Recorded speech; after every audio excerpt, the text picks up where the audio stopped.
Hello friends, मैं विकास पांडे एक बार फिर से स्वागत करता हूं आप सभी का हमारे इस YouTube channel maths with Pandey भैया पर। आज की वीडियो में हम देखने वाले हैं एक्सरसाइज 2.1 का सॉल्यूशन। अगर इससे पहले आपने हमारे कांसेप्ट की वीडियोस नहीं देखे हैं तो मैं आपको रिकमेंड करूंगा पहले आप उसे देख लीजिए, तभी आपको ये लेक्चर समझ में आने वाला है। ठीक है, क्योंकि इसमें जो कांसेप्ट यूज होंगे वो हमारे पिछले लेक्चर में जो कवर्ड है। या तो आपको लेक्चर कांसेप्ट पहले से आना चाहिए या तो फिर अगर नहीं आता तो आप हमारे पुराने लेक्चर देख सकते हैं। Without any further delay, let's start our solution. Exercise 2.1 का हम solution करेंगे आज। Start with the very first question, जो कि है question number 1। ठीक है, question number 1 क्या कह रहा है हमारा कि हमारे पास ना सेट है। ठीक है, उसके प्रोडक्ट हमें दे रखा है। प्रोडक्ट क्या दे रखा है हमारे पास? रिलेशन दे रखा है प्रोडक्ट में x+1 अपॉन में y3। ठीक है, तो ये कुछ ऐसा है x अपॉन में 3 प्लस 1 कॉमा y माइनस 2/3। एक ही हो गया। फिर उसके बाद क्या दे रखा है 5/3 एंड 1/3। तो मुझे क्या डिटरमाइन करना है x एंड y की वैल्यू। हमें डिटरमाइन क्या करनी है x y की वैल्यू हमें डिटरमाइन करनी है कि मतलब x की वैल्यू कितनी होगी y की वैल्यू कितनी होगी। मैंने आपको पिछली वीडियो में अपने कांसेप्ट वाले वीडियो में बताया था क्या करना होता है हमें कि फर्स्ट वाला एलिमेंट के इक्वल करना होता है, सेकंड वाला एलिमेंट के इक्वल करना होता है। तो एक बार करते हैं x upon 3 plus 1 is equal to 5.3। Okay, LCM लेना तो ये हो जाएगा x plus 3 upon 3 is equal to 5.3। 3 से 3 हमारा क्या हो गया, कैंसिल आउट हो गया।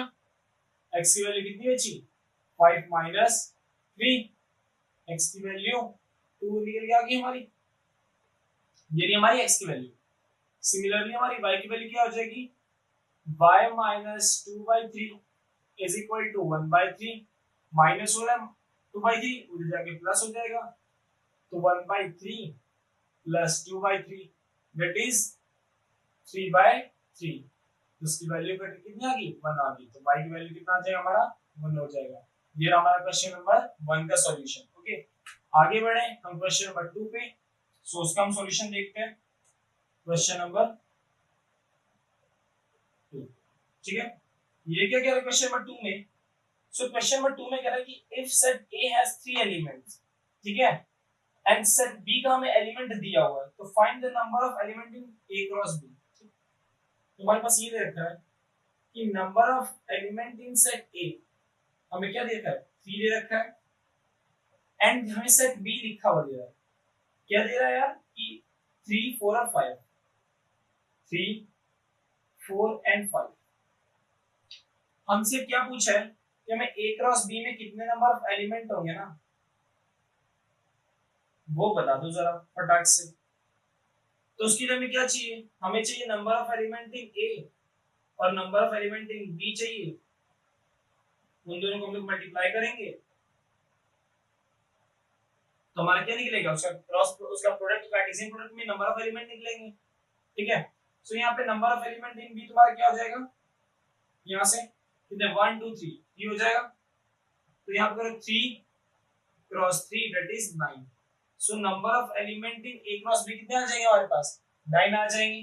ठीक, बढ़ते हैं अगले क्वेश्चन की तरफ, question number 3। Okay, question number 3 क्या बोल रहा है,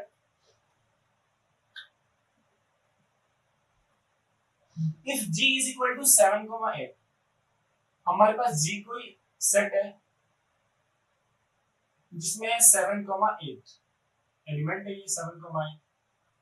okay, and H is equal to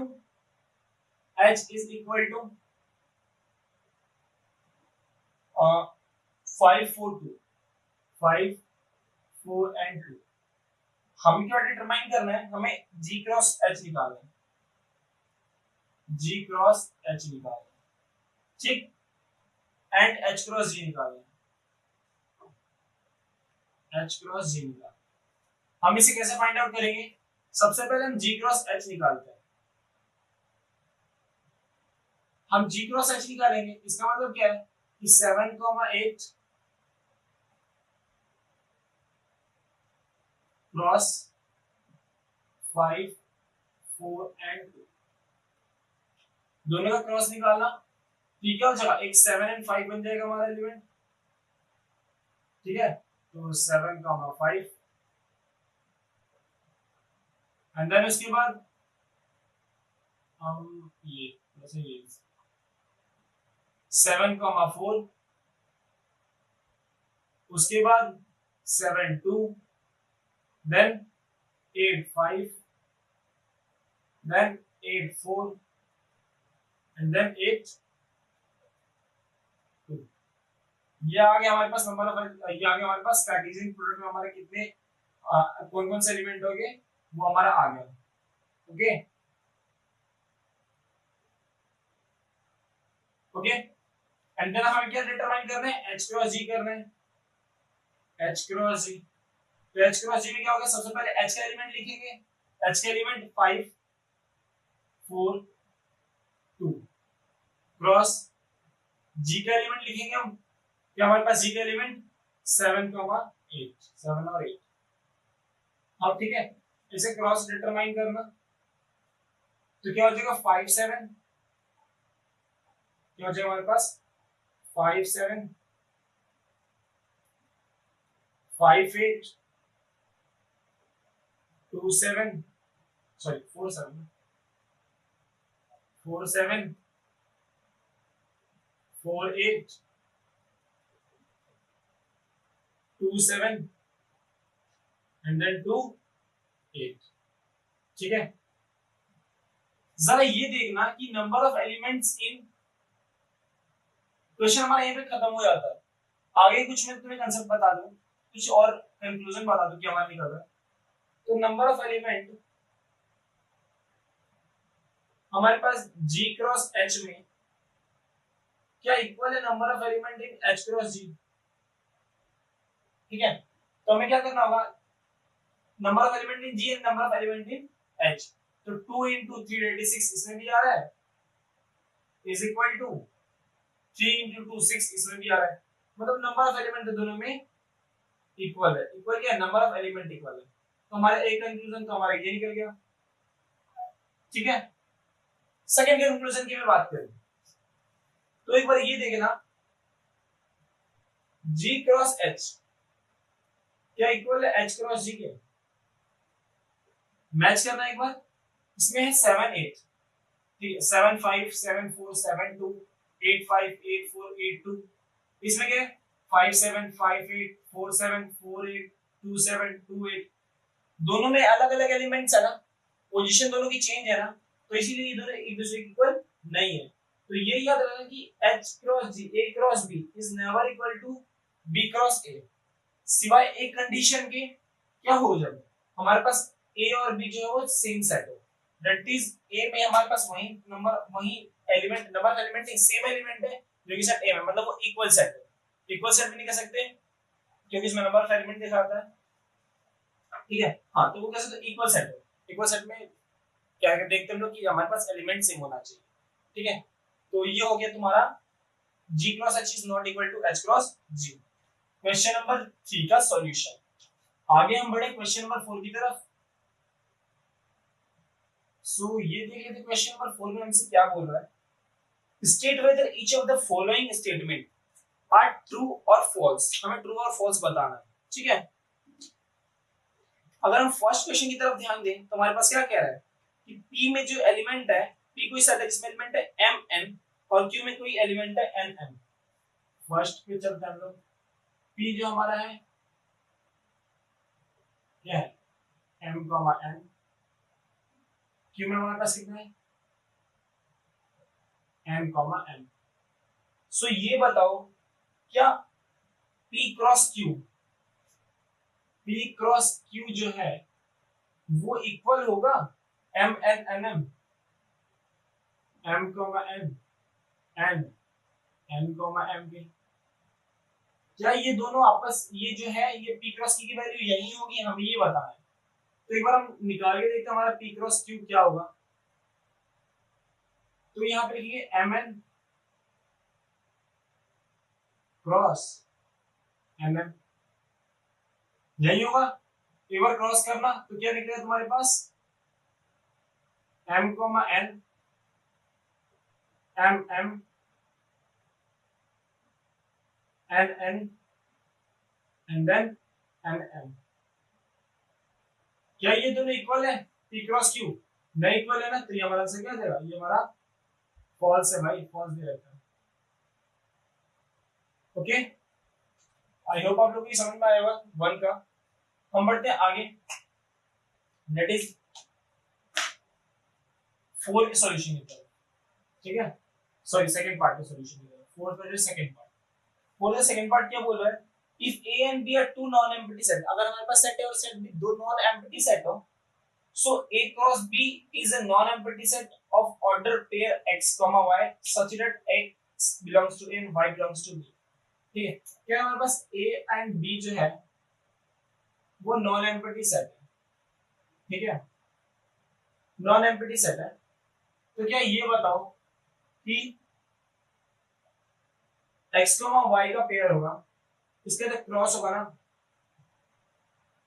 इसमें x y का पेयर होगा जिसमें x बिलोंग कर रहा होगा a को और y बिलोंग कर रहा होगा b को। क्या ये हमने सेम रिमार्क में पढ़ा था, ये स्टेटमेंट पढ़ा था ना, आई थिंक स्टेटमेंट नंबर 3 था एज आई रिमेंबर। सो आप उसे एक बार देखिएगा। तो ये डेफिनेशन हमने पढ़ रखा है, तो सो इसकी वैल्यू क्या हो जाएगी, ट्रू। ओके, स्टेटमेंट नंबर 3 की तरफ चलते हैं। स्टेटमेंट नंबर 3 क्या कह रहा हमारा, if a is equal to 1, 2, a जो हमारे पास सेट है 1 2 का, b हमारे पास सेट है 3 4 का, 3, 4। ठीक है, उसके बाद हमारे पास देन हमें फाइंड करना है, then a cross b intersection 5 is equal to 5 होगा। a क्रॉस b का इंटरसेक्शन करना है, b का इंटरसेक्शन करना है 5 से, एंड देन उसके बाद क्रॉस करना है a से, तो क्या उसकी वैल्यू 5 इक्वल होगी। सबसे पहले इस पे ध्यान दें, b इंटरसेक्शन 5, सो b इंटरसेक्शन 5 हमारा क्या दे रहा होगा, b को जब 5 के साथ इंटरसेक्शन करेंगे तो हमारे पास क्या आएगा, 5 आएगा। कुछ भी मैच नहीं कर रहा तो इसका मतलब 5 आएगा। सो और देन इसके बाद a क्रॉस 5 कितना होगा हमारे पास, 5 ही होगा। हमने रिमार्क नंबर 4 में करा था सेम चीज, रिमार्क नंबर 4 के नीचे यहाँ पे एग्जांपल किया उसमें क्या होता था पिछले वीडियो में। सो ये चीज हमारी आ गई, तो इसका मतलब क्या हुआ कि ये LHS जो है ये RHS के इक्वल हमारा आ गया। ये क्या है फिर, ये हमारा ट्रू हो गया। Yes it is true. Question number 4 तक हमारा सॉल्यूशन हो चुका है। हम आगे बढ़ते हैं क्वेश्चन नंबर 5 की तरफ। उससे पहले मैं इसे थोड़ा इरेज कर देता हूं। सो क्वेश्चन नंबर 5, क्वेश्चन नंबर 5 5 5 5 5 कैसे होगा, 5 5 5 5 5 कैसे होगा। ओके,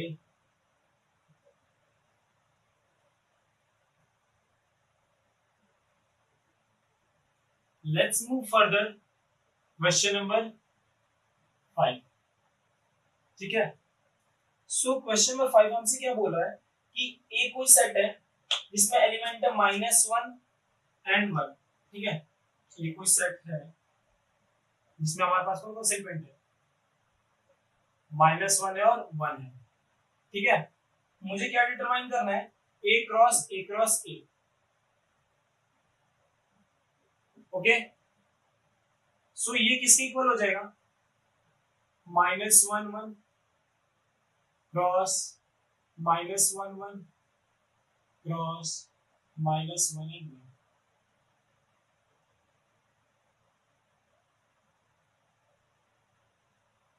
ठीक, तो यहां से a क्रॉस डिटरमाइन करना, क्या निकल के आ रहा है, -1 -1 -1। सबसे पहले हम इसे उठाएंगे, -1 -1 -1। ओके, देन उसके बाद -1 -1 1, ठीक। देन उसके बाद 1 शिफ्ट होता रहेगा, -1 1 -1, देन सॉरी 1 -1 -1, ओके। देन आगे 1 1 1 1 1 -1 1 -1 1 -1 1 1। क्या अभी हमारा कंप्लीट हो चुका? हम पता करते कंप्लीट हुआ कि नहीं हुआ। सेट ए में कितने दो एलिमेंट है, तो ए क्रॉस ए में कितने होंगे 2 into 2 into 2 that is 8 element होंगे। तो आप देखना 8 एलिमेंट काउंट करके देखना हुए 1 2 3 4 5 6 7। यस, हमारा ए क्रॉस यहाँ पे फाइनल निकल चुका। तो ये रहा हमारा ए क्रॉस ए की वैल्यू, ठीक। आगे बढ़ते हैं क्वेश्चन नंबर 6 की तरफ। क्वेश्चन नंबर 6 क्या है? क्वेश्चन नंबर 6 हमारा क्या कह रहा है कि ए क्रॉस बी का जो है हमें सेट बिल्डर फॉर्म में दे रखा है, गिवन ए क्रॉस बी हमें क्या दे रखा है, इसमें एलिमेंट्स हमें दे रखे हैं, ठीक है। A X A Y B X B Y, ये हमारा ए क्रॉस बी का हमें वैल्यू दे रखा है। हमें क्या फाइंड करना है?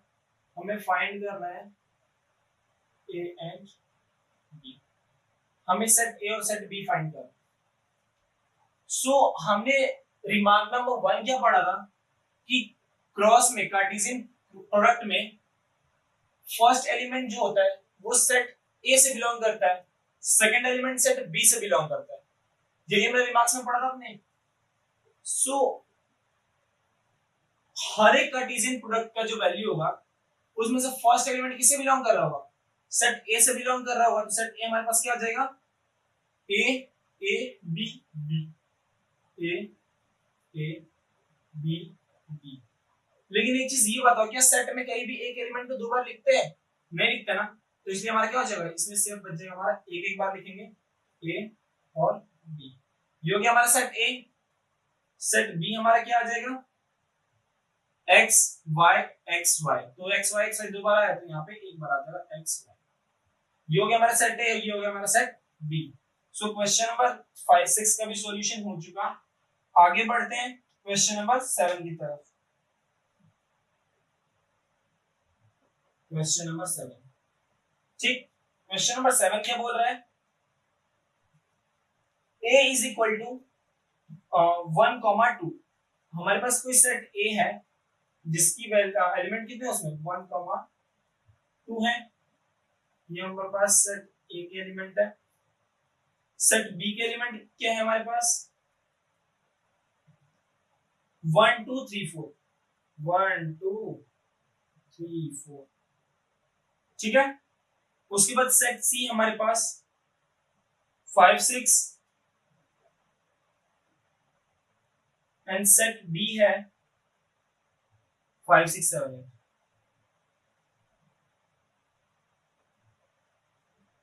हमसे क्वेश्चन में पूछा क्या है?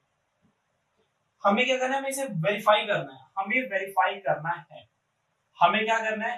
वेरीफाई करना है। तो फर्स्ट वेरीफाई हमें क्या करना है? ए क्रॉस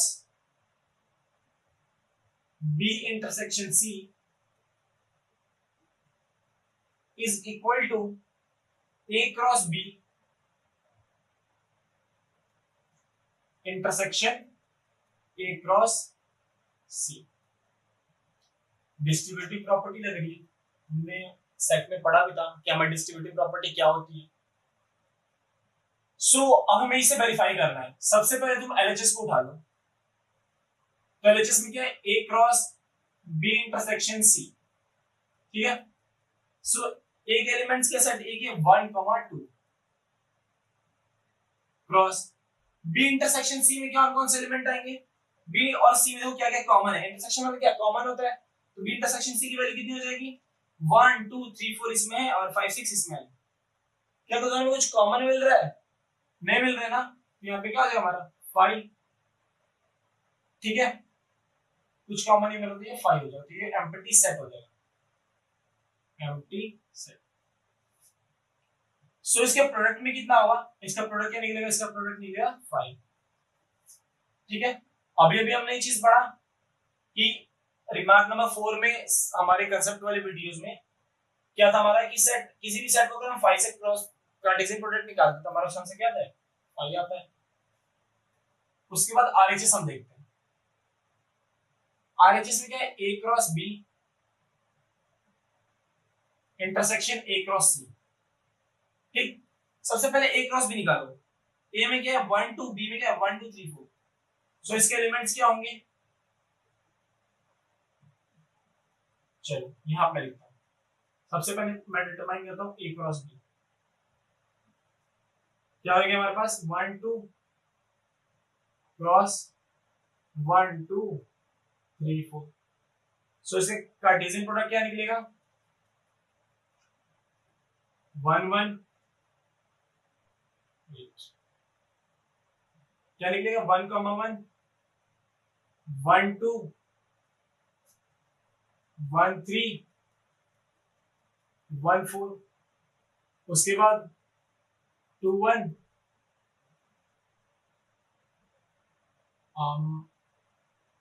2 2 2 3 2 4, ठीक है।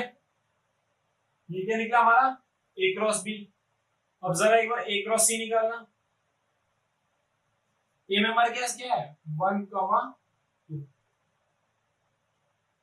सी में कौन कौन से एलिमेंट है 5 6, ये क्या आ जाएगा 5 6, दोनों का क्रॉस निकालना, कार्टेशियन निकालना, तो 1 5 1 6 2 5 2 6, ओके। ये रहा ए क्रॉस सी, ये रहा ए क्रॉस बी, दोनों का इंटरसेक्शन निकालना, A cross B intersection A cross C, क्या आ रहा है, दोनों में कोई सा एलिमेंट कॉमन आ रहा है, देखो यहाँ पे 1 1 है, 1 2 1 3 1 4 2 1 2 3 2 3 2 4, 1 5 1 6 2 5 2 6, कोई सा कॉमन है, कॉमन ही है ना, तो इसका मतलब आंसर क्या आएगा 5 आ जाएगा, मतलब कोई सा के हमारा इंटरसेक्शन हमारा क्या है, और इंटरसेक्शन 5 है। तो यहां से हमने क्या निकला LHS इक्वल टू RHS, तो ये चीज हमारी वेरीफाइड हो चुकी, ओके वेरीफाइड हो चुकी। इसके सेकंड नंबर क्वेश्चन भी है, ठीक है। सेकंड नंबर में इस क्वेश्चन में क्या बोला है, सेकंड पार्ट में से क्या बोला है, सेकंड पार्ट में बोला है कि A cross C is subset of B cross D, हमसे ये बोला A क्रॉस C क्या ये सबसेट है B क्रॉस D के। सबसे पहले मैं A क्रॉस C निकाल लेता हूं, ऑलरेडी निकाला हुआ है, चलो A क्रॉस C हमने ऑलरेडी यहाँ पे निकाला हुआ है, मैं B क्रॉस D निकालता हूं। B में क्या हमारे पास 1 2 3 4, B में 5 6 7 8, ठीक है 1 2 3 4 क्रॉस 5 6 7 8, ओके। इसके क्रॉस निकालना तो क्या हमारे पास आ जाएगा क्रॉस इसका, हम 1 5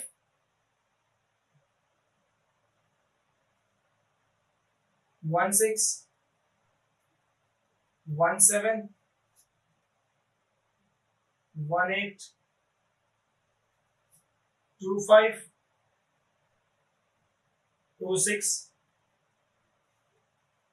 2 7 2 8 3 5 3 6 3 7 3 8, फिर 4 5 4 6 4 7 4 8, ये हमारा क्या आ गया क्रॉस B क्रॉस D आ गया। ऑब्जर्व देखना कि सबसेट का मतलब क्या होता है, A cross C is a subset of B cross D. इसका मतलब क्या है, सबसेट का मतलब ये होता है कि if A and B are two non empty set, अगर हमारे पास दो नॉन एम्प्टी सेट हो तो ए को हम बी का सबसेट जब भी बोलेंगे जब ए के सारे एलिमेंट बी में हो। ए के सारे एलिमेंट अगर बी में मिल रहे हैं तो इसका मतलब क्या है, वो सबसेट है। तो इसका मतलब हमें क्या देखना है कि ए क्रॉस सी के सारे एलिमेंट बी क्रॉस डी में क्या अवेलेबल है। तो ए क्रॉस सी हमारा ये निकला और बी क्रॉस डी हमारा ये निकला। एक बार मैच करना, हमारे पास सारे एलिमेंट ही होने चाहिए। अगर एक भी एलिमेंट ऐसा जो कि नहीं है इसमें बी क्रॉस डी में तो वो हमारा फॉल्स हो जाएगा, वेरीफाई नहीं होगा। तो 1 5 है ऑलरेडी, है 1 6 भी है, 2 5 भी है, 2 6 भी है। तो यस, हमारे पास सारे एलिमेंट जो है वेरीफाइड हो रहे हैं। तो क्या हो गया, A cross C is subset of B cross D. ठीक है, यहां पे हो गया हमारा क्वेश्चन नंबर 7 का सॉल्यूशन। आगे बढ़ते हैं क्वेश्चन नंबर 8 की तरफ। सो क्वेश्चन नंबर 8,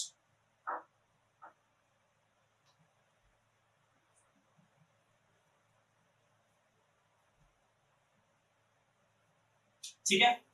क्वेश्चन नंबर 8 क्या बोल रहा है कि ए कोई सेट है जिसमें 1, 2 एलिमेंट है, बी कोई सेट है जिसमें 3, 4 एलिमेंट है। ठीक है, क्वेश्चन नंबर 8, ए में कौन कौन से एलिमेंट है, 1 2, बी में 3 4। हमें डिटरमाइन क्या करना है कि राइट ए क्रॉस बी, सबसे पहले हमें ए क्रॉस बी निकालना है। उसके बाद हमें ये बताना है कि how many subset will A cross B have. सबसे पहले हमें ए क्रॉस बी निकालना है एंड देन उसके बाद हमें ये बताना है कि ए क्रॉस बी के सबसेट कितने होंगे। ठीक है, सो ए क्रॉस बी जल्दी से फटाक से निकाल दो। 1, 2 क्रॉस 3, 4 क्रॉस करेंगे तो हमारी क्या वैल्यू आएगी, 1 3 1 4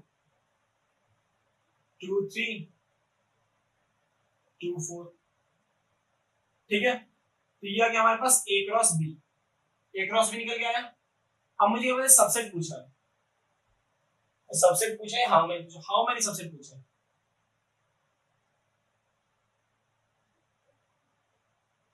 हाउ मेनी सबसेट, सो हमें निकालना है हमारे पास कितने सेट होंगे, सबसेट होंगे। तो नंबर ऑफ सबसेट के फॉर्मूला में क्या पढ़ रखा है, number of subset of a set is equal to 2 की पावर n, where n क्या रहता है हमारे पास, नंबर ऑफ एलिमेंट होता है उस सेट में। तो 2 की पावर n, n में हमारे पास कितने सेट ऑफ एलिमेंट है, 1 2 3 4, 4 एलिमेंट है तो 2 की पावर 4, दैट इज इसका आंसर 16 हो जाएगा। तो हमारे पास नंबर ऑफ एलिमेंट कितने हो गए सबसेट में, a क्रॉस b के कितने हो जाएंगे, 16 नंबर ऑफ एलिमेंट्स हो जाएंगे इसके सबसेट में। उसके बाद आ जाओ, या फिर इसके सबसेट कितने हो जाएंगे, इसके सबसेट 16 हो जाएंगे। क्वेश्चन नंबर 9 की तरफ हम चलते हैं। सो क्वेश्चन नंबर 9 हमसे क्या बोल रहे हैं, if A and B are two set, A और बी दो सेट है, such that number of elements in A is equal to 3 and number of elements in B is equal to 2। ठीक है, number of elements in A 3 है, number of elements in B 2। Okay, उसके बाद देखो क्या कह रहा है कि if x, 1, y, 2 and z, 1। ठीक है, हमें एक सेट दे रखा है x1 y2 z1। ठीक, are in A cross B, ये तीनों जो है किसमें, ए क्रॉस बी में है, आर इन लिखा है तो सॉरी ये सेट नहीं है, are in A cross B, then find a and b where x and y are distinct, x y z are distinct number। ठीक है, तो हमें क्या फाइंड करना है, हमें फाइंड करना है a and b, कि a और b हमारा क्या निकला, हमें ये फाइंड करना है। ठीक है, सो हमने सबसेट क्या है, हमने कार्टेशियन प्रोडक्ट में क्या देखा है, ये हमारे किसमें इंक्लूडेड है, ये belongs to A cross B. हमने क्या देखा है कि फर्स्ट नंबर एलिमेंट जो होता है हमारा सेट ए से बिलोंग करता है, second number element set B से बिलोंग करता है। इसका मतलब ये ए से बिलोंग करेगा, ये बी से बिलोंग करेगा, ये ए से, ये बी से, सिमिलरली ये ए से, ये बी से। ओके, तो हमारे पास सेट ए में कौन कौन से एलिमेंट हो जाएंगे, देखना x y z, x y z। Okay, set B में हमारे पास कौन कौन से एलिमेंट हो जाएंगे, 1 2 1, 1 2 1। लेकिन हमने पढ़ा कि सेट में एक चीज को दो बार, एक एलिमेंट दो बार रिपीट नहीं करते, सो यहाँ पे 1 दो बार रिपीट हो रहा था, 1 को हमने हटा दिया, तो इसका क्या हो गया, सेट बी में कौन कौन से एलिमेंट आ गए, 1 और 2। ये रहा हमारा क्वेश्चन नंबर 9 का सॉल्यूशन। बढ़ते हैं लास्ट क्वेश्चन की तरफ, जो कि रहने वाला हमारा क्वेश्चन नंबर 10। ये भी कुछ सिमिलर है क्वेश्चन नंबर 9 से, ठीक है। सो क्वेश्चन नंबर 10 क्या कह रहा है, Cartesian product A cross B में जो है ना, Cartesian product of A cross B has 9 elements. A cross B में हमारे पास 9 एलिमेंट्स है, तो number of elements in A cross B कितना हो जाएगा, 9 हमें दे रखा है। among which are found, ठीक है, among which are found -1, 0 and 0, 1, -1, 0 और 0, 1 उन 9 में से, इन्हीं जो 9 जो हमारे पास क्या थे, इसके कार्टेशियन प्रोडक्ट थे ना ए क्रॉस बी में, नंबर ऑफ एलिमेंट जो 9 थे ना, उनमें से 2 एलिमेंट जो है वो ये रहे। तो मुझे बताओ कि तुम्हारे पास एक क्या होगा सेट, और बी सेट क्या होगा, ठीक है। सेट ए क्या होगा, सेट बी क्या होगा। तो फर्स्ट वाला एलिमेंट जो है, सॉरी, ये जो ये ए क्रॉस ए ही है, ये ए क्रॉस है, मतलब सेम एलिमेंट है। तो ये बताओ कि सेट ए में कौन से एलिमेंट होंगे। तो मैंने क्या बताया था कि फर्स्ट वाला एलिमेंट हमारा सेट ए को शो कर रहा था, मतलब फर्स्ट सेट को शो कर रहा होता है, और सेट बी वाला सेकंड सेट को शो कर रहा होता है, ठीक है। तो यहाँ पे फर्स्ट सेट कौन सा है, ए है, सेकंड सेट कौन सा है, ए है, दोनों सेम ही सेट है। तो इसका मतलब क्या है, ये भी ए से बिलोंग कर रहा होगा, ये भी ए से बिलोंग कर रहा होगा, ये भी ए से बिलोंग कर रहा होगा, ये भी ए से बिलोंग कर रहा होगा। सो ए हमारा क्या आएगा, -1 0 0 1। लेकिन हम एक एलिमेंट को दो बार नहीं लिखते, तो ये हो गया हमारा -1 0 1। ये क्या हमारा बन गया, सेट ए बन गया। सो हमारा जो एक्सरसाइज 2.1 का सॉल्यूशन एंड हो चुका है। आई होप आप लोगों को ये पूरा कंसेप्ट समझ में आया होगा, ठीक है। And thank you so much for watching video. मिलते हैं अगली वीडियो में, जहां हम 2.2 से पहले जो कंसेप्ट है उस पे हम बात करेंगे। हम ये देख रहे होंगे कि हमारे पास सेट कौन, हमारे पास रिलेशन क्या होता है, हमारे पास फंक्शन क्या होता है। मेन स्टार्टिंग हमारी वहां से होगी। टिल देन अच्छे से पढ़ाई करिए, अगले लेक्चर मिलते हैं। Thank you so much.